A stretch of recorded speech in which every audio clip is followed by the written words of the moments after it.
Welcome to Wine and Real Estate, the podcast where we drink wine, we have fun, and we learn about real estate investing. Real estate investing is so much more than just buying buildings. It's about building relationships, building your dreams, building your dream lifestyle, customizing your life. What do you want to do? What do you want to achieve? It's much more than money. It's more than getting rich. It's a different type of wealth. It's the wealth of time, the wealth of freedom. And now let's get to the wine and the real estate.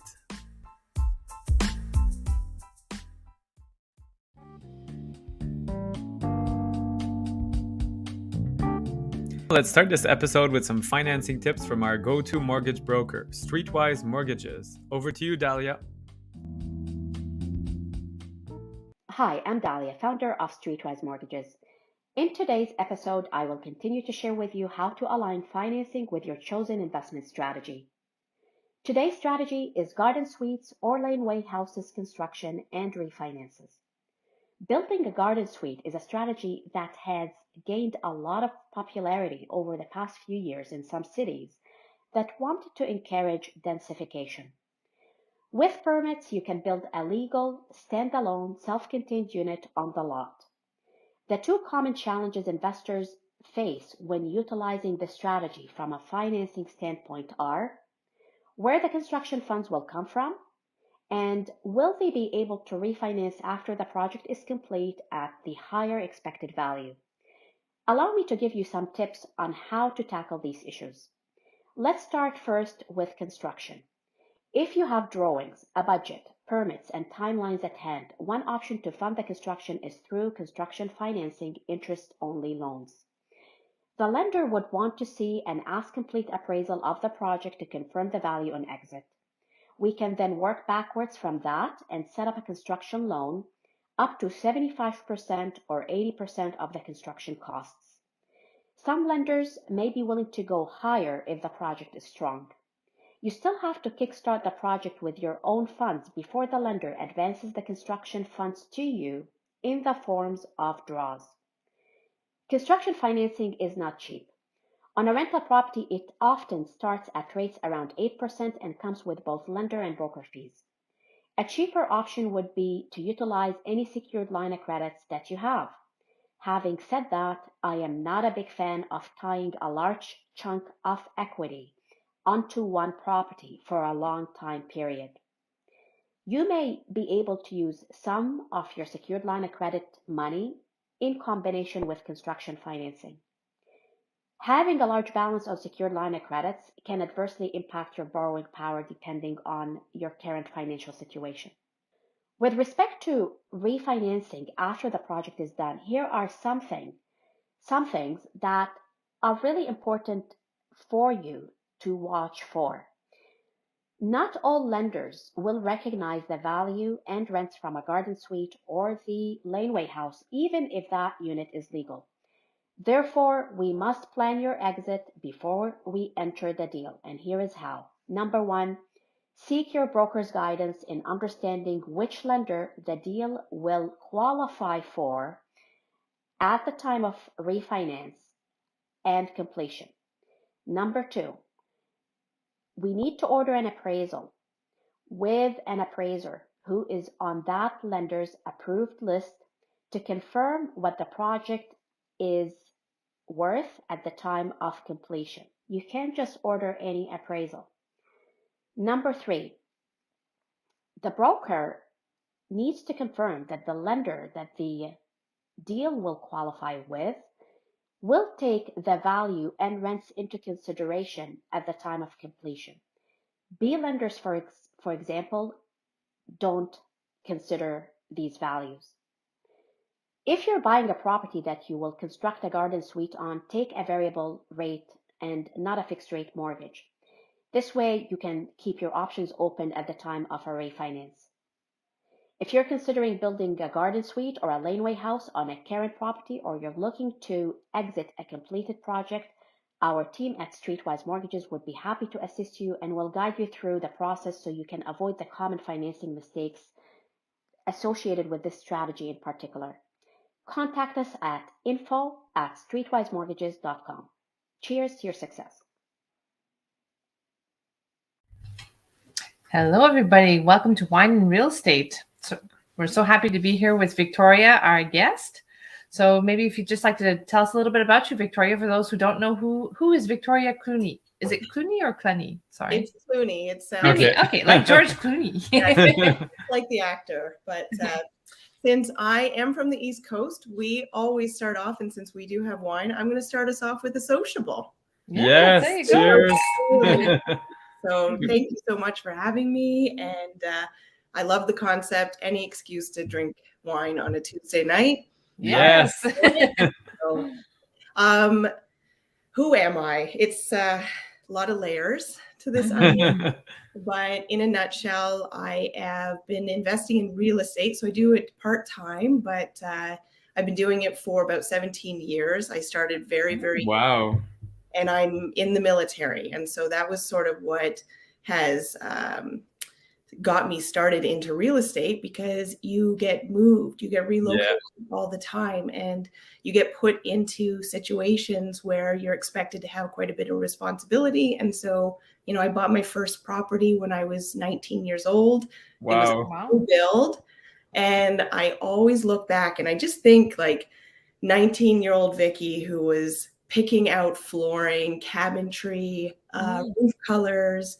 And there's 2 properties in Nova Scotia that was designed by like a 19-year-old. And so what did you pick? I'm curious. Yeah, it's kind of cool. So the very first new build that I did was a townhouse. And so they gave you templates that you could choose from. There was about, 7 different flooring. So that was a lot easier. And then a year and a half later, I moved into like another new build, but it was a house. And those ones, they give you a lot more usually. They give you a lot more, but they actually just give you an amount. So I think at the time it was like $10,000 to design a kitchen. I had to go and find the designer. Oh, and wow. I remember at the time cherry wood was that was all the rage. That was the hot. I remember the cherry wood. You like couldn't pay me to put cherry wood into anything these days. And then the roof, I went with like a brown color and a green siding. Oh, oh well, you tried. You left your mark on real estate. That's kind of cool still. Yeah, so it was such a good experience to be able to, you're really like thrown in the deep end quick. Yeah. Dealing with contractors, dealing with all the different designers, and like thinking things through about windows, what, even just down to like what type of window and how much that was going to cost. And, do you want the bay window? And that's going to be an extra $4,000. And so where do you want the light socket switches in the bedroom? And yeah, so really, really good experience. And then, I moved from that to a house. It was a bungalow. And I remember buying it at the time. And then I was posted to the US 3 months after I purchased. Oh my goodness. Oh no. Oh wow. And I purchased it for myself. But when I found out I was moving to the US, at that time, you couldn't just go and sell a property. You would lose a lot of money. It wasn't a hot market. Not a hot market at all. And especially so out east. That's right. Yeah. And it was Dartmouth. So it wasn't even, Dartmouth is a lot better nowadays, but back then it wasn't really known as like a market that you wanted to be investing in. Oh no. I know. So I decided to rent it though. And I moved to the US. I found a nice family. They were living in there. I just had my friends watch it for me. So I started long distance investing before I even like realized that I was interested in investing. And we're just a bunch of kids now trying to manage this property that had a family. And I then was posted back from the US short time afterwards. And I just didn't have the heart to ask the family. So I saved up enough money to get a condo. And so I bought a condo in Halifax. And yeah, so that kind of like started the investing journey for me. But it wasn't intentional, but I'm just so grateful it happened. Yeah, what a story. I mean, what a shift. A lot of people are what I call accidental investors. So something happens like that. Like same with us. It was my mom. My dad passed away. My mom did not want to be in her house anymore. So we bought a condo and she rented our condo. So that's kind of our starting point. Yeah. We did some before that, but that's like the serious investing. Yeah. And How it then we're like, started. not a good move. So we moved on from there. But anyway, we learned. Yeah. And it's, I mean, I guess that's for me, like it's such a good experience. And I'm so proud of What you've done. of what she did, because like, you know, knowing what I know now, but at that time I was just like trying to survive, like it was survival mode, and just being very resourceful and being able to figure out, okay, this is how much I need to ask for rent to cover everything. And I just looked to cover it. Like I wasn't making any money, cash flow wasn't something I Break even was good enough. break even. And I kept that property for 10 years and I never raised the rents once. Whoa. Wow.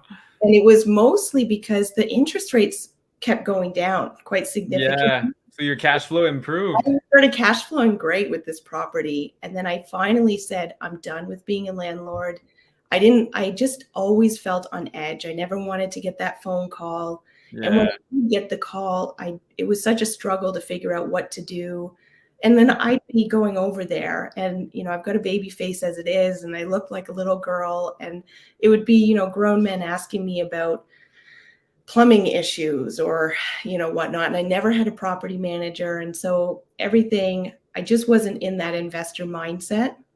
Mm. So I sold the property and I said, I'm done with real estate. And here you are now. What happened? Yeah. Well, the equity. So I got the money, like I got a check from the bank. Wow. And all of a sudden it was like, okay, I didn't actually work that hard for this money and didn't really know what I wanted to do with it, and dug in a little deeper and then decided I'm getting right back in. So I was married at the time and my husband and I made that decision and we decided to put that money right back into the market. And we ended up buying a duplex, a single family home, and a cottage that we turned into an Airbnb, and it had a couple of properties on it already. And so it just reignited that fire. Oh, wow. That's so awesome. So I'm really curious, Victoria, because a lot, I don't know, is it another military move that brought you to Ottawa, or?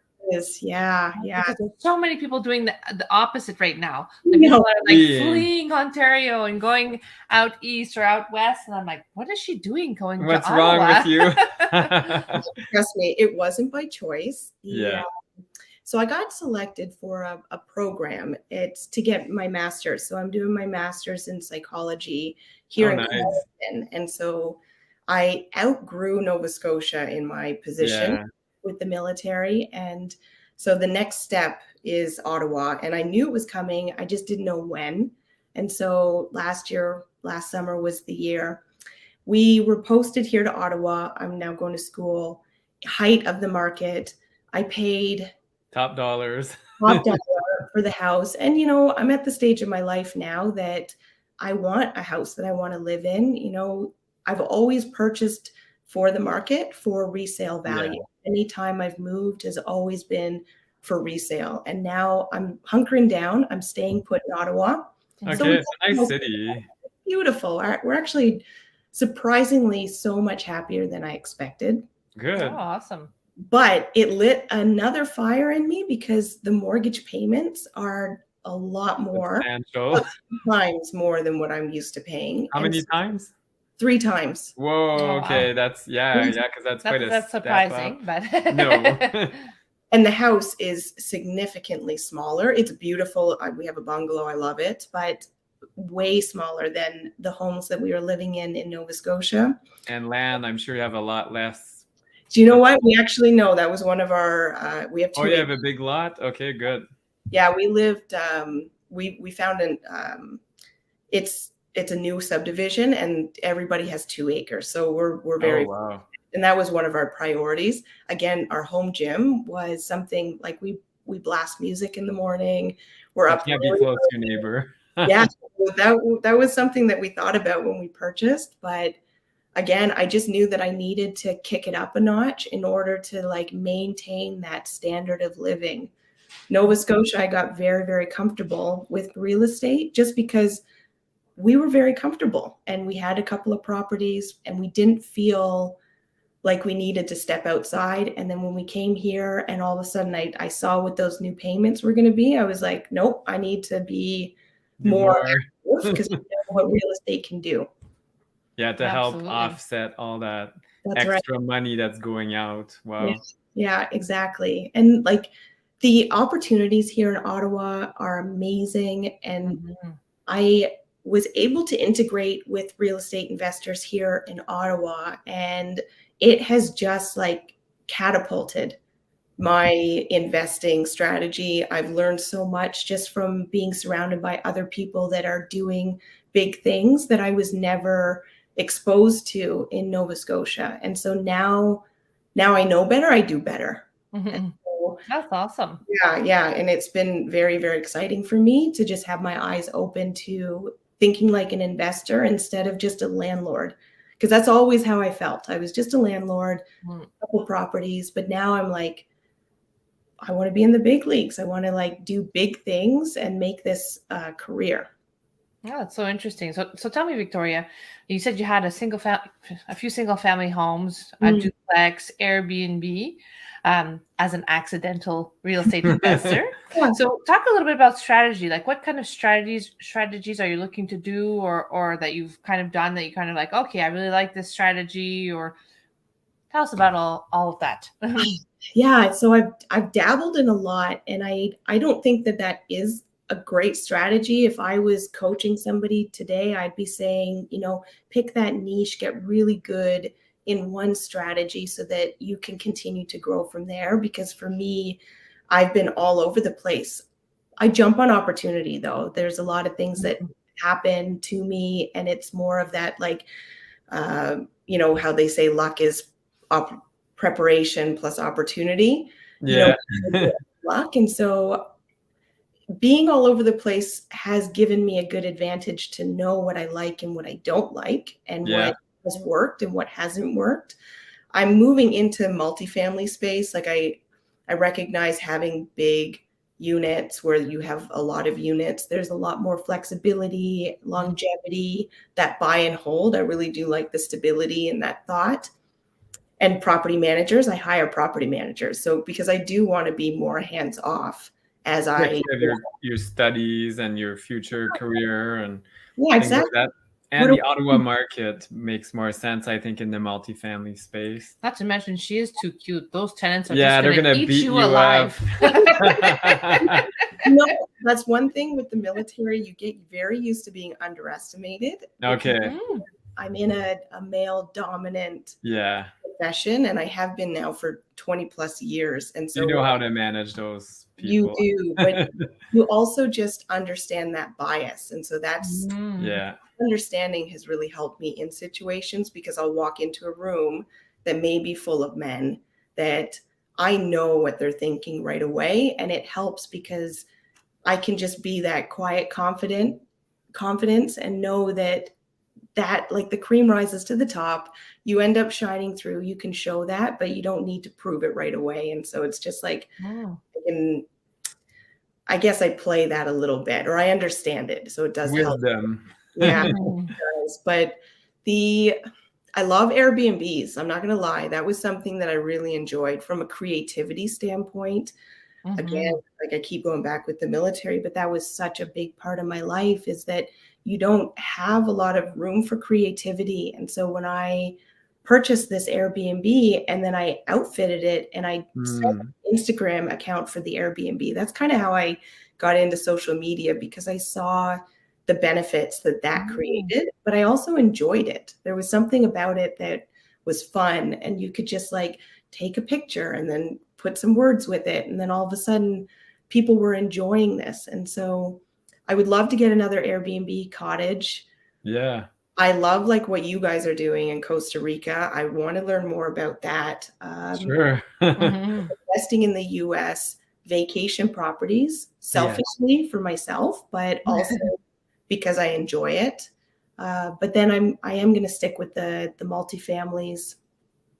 However, I mean, I say that, but the single family homes, I just bought another one last month. It was an off-market deal that was brought to me, And they're great too, because if they don't have tenants in them, you can fill them. And so you can start from scratch. And most of the single family homes don't have tenants in them. And so if somebody's looking for cash flow and appreciation, if you are working the market well, then you can get that. That's so true. And I think that there's something to be said about not necessarily just having a niche, but maybe having a few niches and kind of working through those strategies to have a diversified portfolio. Because when multifamily space doesn't work, well, then you have a few of the single family homes in your portfolio. I mean, we have a fairly diverse portfolio, and I think that to say the least.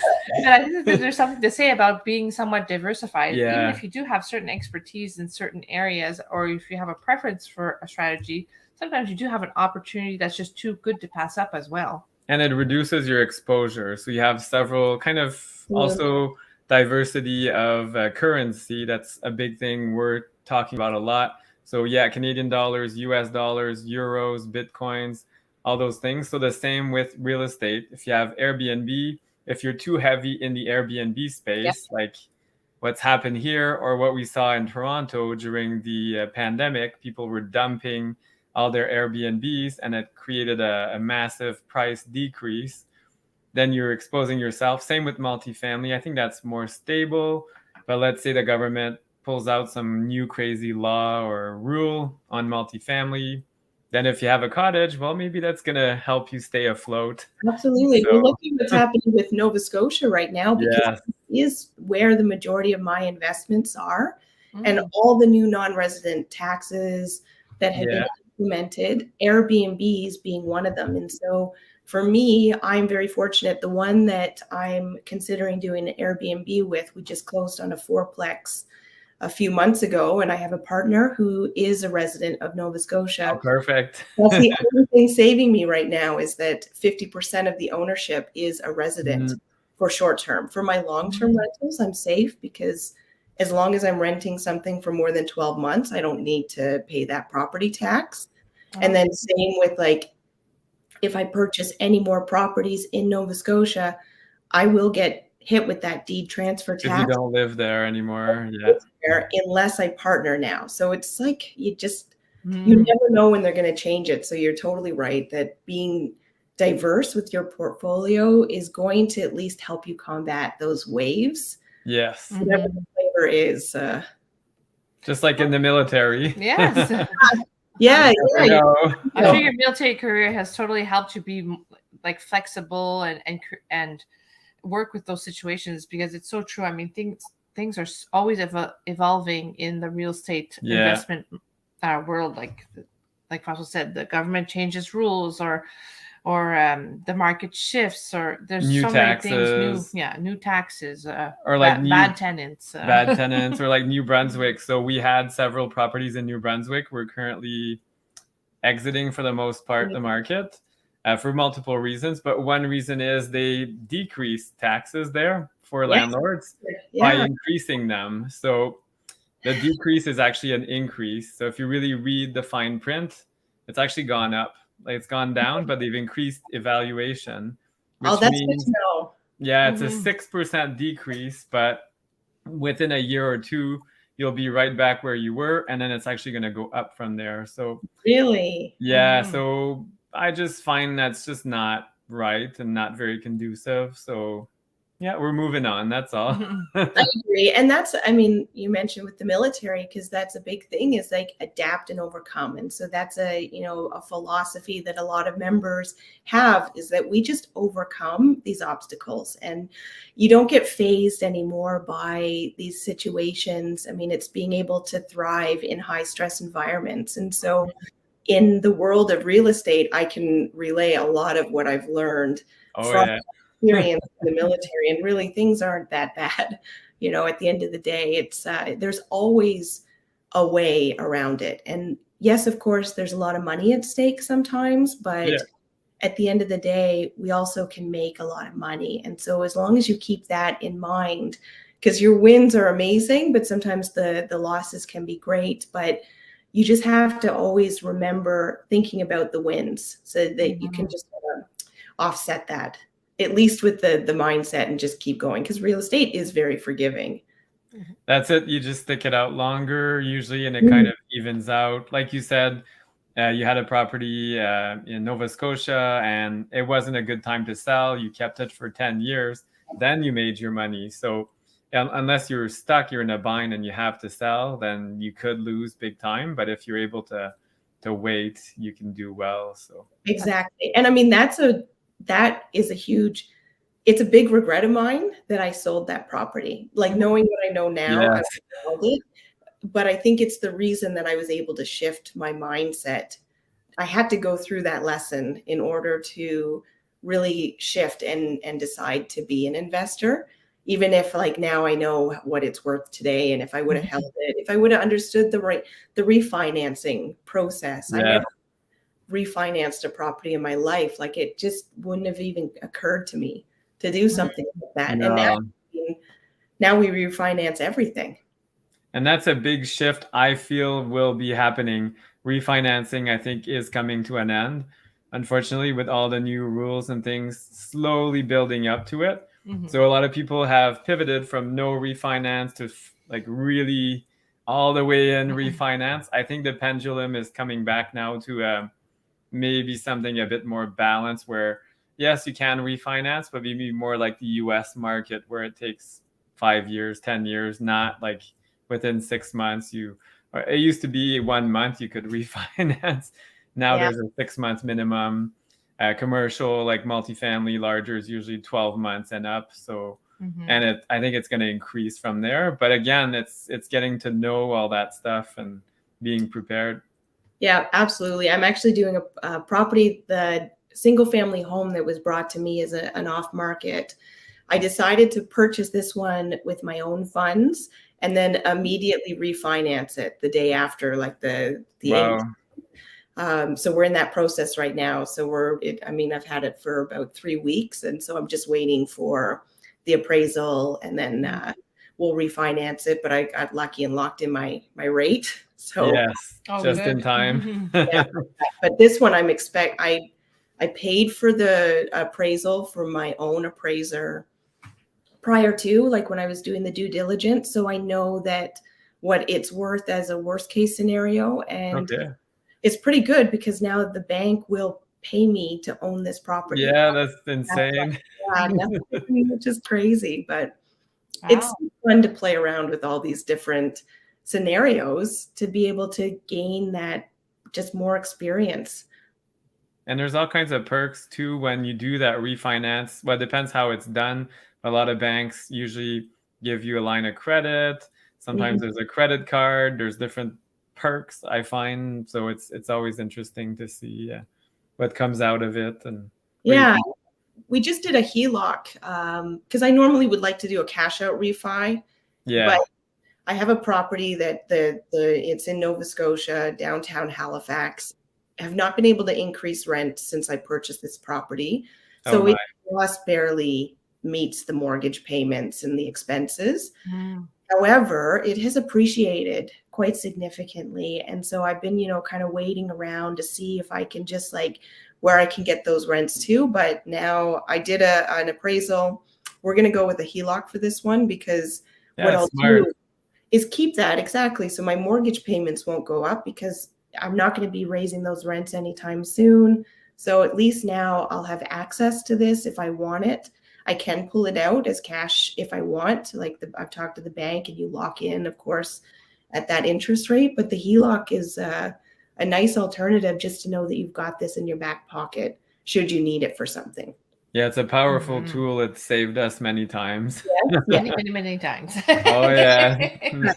Exactly. I mean, people just look at this debt and it scares them and they don't want it. But I always just try to explain if the opportunity that you're using this money for is going to cover the more interest and more, then for me, it's a no-brainer. That's it. Just do it. That's so right. I'm curious, Victoria, I saw a nice glass of wine. What are you drinking? I was worried that you'd ask me. Oh, no, don't be ashamed. You'll see our bottle will make you feel really at ease after. It's gas station wine. And I sent my husband an hour ago to go pick it up because we didn't have any. And I was like, I cannot be on a podcast called wine and real estate Without wine. wine. So it is the, Castillo del Diablo. This is my go-to. Yes, I've seen Okay, it. we've Yeah, actually had that before. it's Yeah. good. Highly recommend for anybody that just looking for like a $12 bottle of wine that Perfect. tastes good.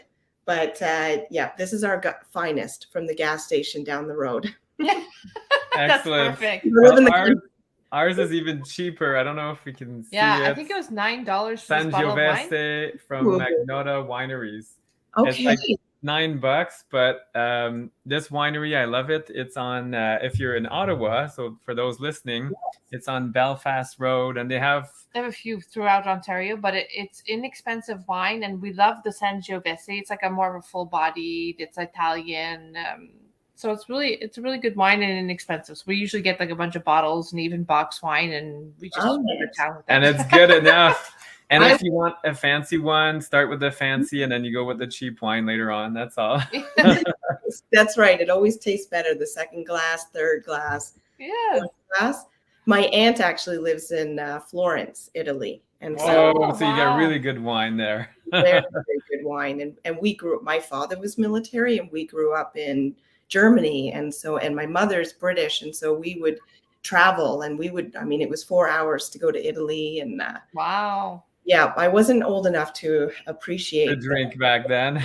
But, certainly now, once travel's opened up, we'll be going back for sure.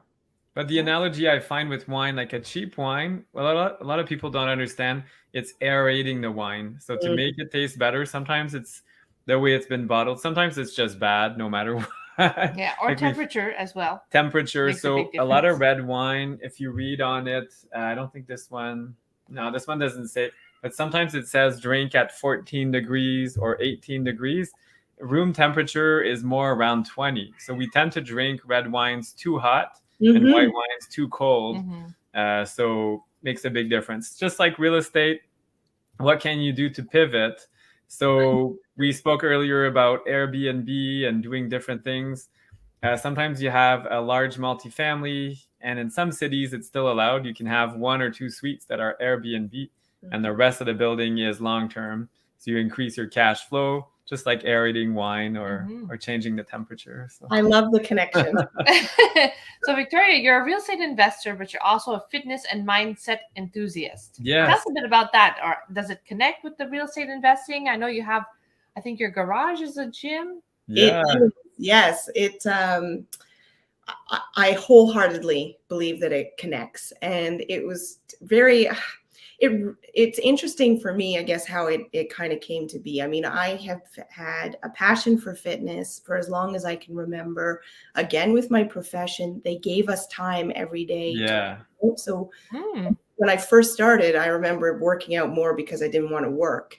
And then you're working. That's right. So it's like, well, I'd rather be at the gym than, in the office. So that's where I'll be if they're going to give me that time, because we would get tested yearly. You get a fitness test single year. So wow, always the justification to take that time because that's part of your job. But as of course I grew older, then I started to really appreciate the fitness and being fit and physical and being able to age gracefully, so to say.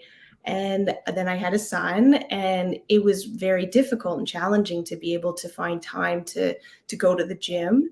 And my husband's very passionate about fitness as well. And so we created our garage gym in a single car garage. Okay. Yeah, just from what we got the concept to rowing machine. I think that was a Christmas present for me. And then we just started to build add over the years. We've now moved 3 times, and my husband has rebuilt, torn this gym down and rebuilt this gym 3 times. Wow. It is incredible. I have personally not met somebody with a nicer home gym, and I'm so proud of our gym. But what it is for us is it's a ritual. It's quality time that we get to spend together every morning, and we don't take days off. We have our rest days, but it's not even a choice. We wake up, this is our routine, we go into the gym, And the benefits that we get from this is just mentally and physically and all over everything. And so when I started the Instagram account for my investing journey, whatever I'm doing, I considered, I really wasn't sure how because I post a lot of my workouts. And so that's perfect. It just became something this is something that I do every day. So I'm going to post it in hopes of it will inspire other people to move their bodies as well. And move their butts. Right. And I try to be a little bit more polite. I'm not polite. But it's so connected. It gives me so much energy. It also is discipline. And for me, having discipline and being an entrepreneur, being business mindset, real estate, all of that, you need to have that discipline. Totally. You know what I mean? So, and a mom and a wife, and wow, that's a lot to juggle. Badass. We lift weights, we're doing pull-ups, we're throwing stuff around. And so it gives you that confidence. And I try to, I've, taught some girls how to do this. And, I really try to inspire women to be able to strength train, because the feeling that you get, the way that you carry yourself, it's different. When you can walk into a room and you can I bench press, pull-ups, or whatever it is, and our daughter's like that. She's like, I can do more than the teacher and stuff. I'm like, wow, okay, that's awesome. I probably can do 50 pounds, and you're at 200, but good for you. And it's just this quiet confidence. It's not even to say it to people, to brag, or it's for you to know that you have that strength. And it's I think it's pretty incredible. So I look forward to aging. I look forward to seeing what my body will be capable of as I get older. And so it's very just, I get motivated every day just from having that, and then having a space that I love.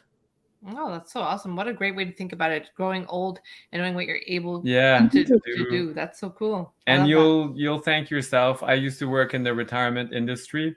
I had some residents that were up to 104 years old, and some of them were fitness enthusiasts, and I could tell the difference. Some were 97, walking in heels and stuff still, and they didn't need a cane, not even glasses or hearing aids, because of fitness and good nutrition and a good mindset. And they're like, this is thanks to taking care of myself, not just letting myself go. So I'm glad you brought up nutrition as well, because that is such a fitness, of course, is very important, but the diet too, for the clarity.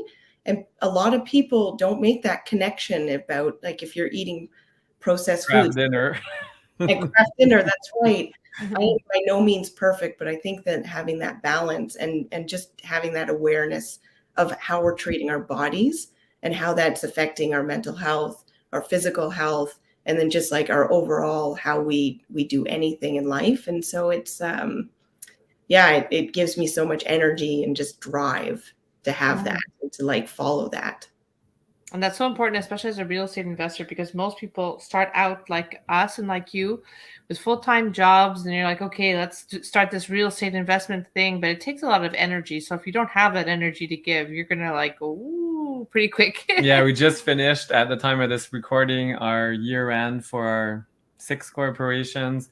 And then doing all that, we're like, this is nuts. I just want to go like this. So sometimes you take a break, go for a walk, little workout, you come back, and you eat well, eat proteins or whatever you're eating, but something good, and you're energized and fueled and ready to go. So 100%. And it's a hard truth for people to hear when they say that they don't have time to work out. And I challenge that. And I always say, you do have time, you're not prioritizing it. And the workouts, it doesn't have to be a perfect workout. No. With no equipment, your body weight. And that's huge. Body weight, you can do a lot. Exactly. And so I challenge anybody that says that they don't have time. I'm one of the busiest people I know, and I find the time. And it's just by making it a priority and not thinking about it like a workout, thinking about it like this is your future. A treat. as Yeah. well. I see it as a treat. We do it at 5:30 a.m. It's rough. We're always like, Jennifer, why did you make me get up? But that's actually me getting her up. Yeah. And then we're always like, oh, and then we kind of get moving and it gets better. And it's a bit of a treat and it gets you energized all day. And a tip I'd like to share for those that work from home. Sorry, I'm taking over. I tend to do that. But for those that work from home, I try to be very inefficient. So we have it's 3 stories in the house. So I always do things up, down, up, down. So I have like my 15,000 steps every day. Amazing. Just by doing that, I go for one thing and then, oh, I feel okay now. I can sit down for a little while. So be inefficient. That's the tip. Inefficient that's for us was advice. Be inefficient. Well, I mean, if you can't make time for a full workout, build it in through your day. If you're working from home, Always. do some stuff, like you said, body weight, do a few push-ups between calls, not sitting, like do some indoor walks. I mean, there's so many things you can do. So, wow, I'm very inspired, Victoria. We'll have to check out your gym at some point and drink some wine in there. Have a workout and wine. Yes. The workout first, because then the workout will be very bad if you start with the wine. Yes. Don't recommend you, although you think that you're much more powerful after a couple. It can be a hazard, but no, it's a really good way to think of, like, instead of that I have to do something, I get to do something. Do you know what I mean? It's a privilege. Change that. It is such a privilege, and it's even if you have a disability, if you have something, then there's always something that you can do. Chair exercises. That's right. Tons. Mm-hmm. That's right. Yeah. Helps even for eye exercises. No, I love it. I love it. Well, thank you so much for being on our podcast, Victoria. How can people get a hold of you? What's the best way for them to get a hold of you if they want to learn more? So I am most active on Instagram. I love that community. I just think that, it's incredible how everybody can connect. And I honestly feel like these are my friends. And so anybody that has questions, that wants to reach out, please do, because I'll always for a workout buddy in Ottawa. Yes. I love that. And I just recently started TikTok. So if you're a TikToker, you can find me there. And I have a Facebook page and a group that I'm also just starting up. So I'm trying to be a little bit more accessible, because I was just only Instagram, but not every age group on Instagram. Not every age group, right? And it's all about growth. And I'm stepping outside of my comfort zone, especially in the world of TikTok. But it's fun, and I'm having a lot of fun with it. So you can pretty much find me anywhere. Invest Real Fit is the handle. And Cluney Co. is our corporation. So our company. Oh, awesome. Yeah. Mm-hmm. Excellent. Well, thank you so much. And we'll have to catch up with you maybe in a year's time and see what you're up to, if you bought entire city blocks. Who knows, or a small country maybe. Perhaps. I would love that very much. And thank you for having me. And cheers again. Yes, cheers. Sociable to the East Coasters. Thank you, guys. Thank you. Take care. Hey there, listeners. We hope you enjoyed this latest episode of the Wine and Real Estate podcast. Yes, absolutely. You can find us on Instagram. Our handle is wine_and_real estate. So wine and real estate. On Facebook, FL Homes Corp. And you can also find us on our YouTube channel. Yes, and please make sure to give us a rating, 5 stars, or any comments. We'd love to hear from you, and we love suggestions as well. Cheers. Yeah, chin chin.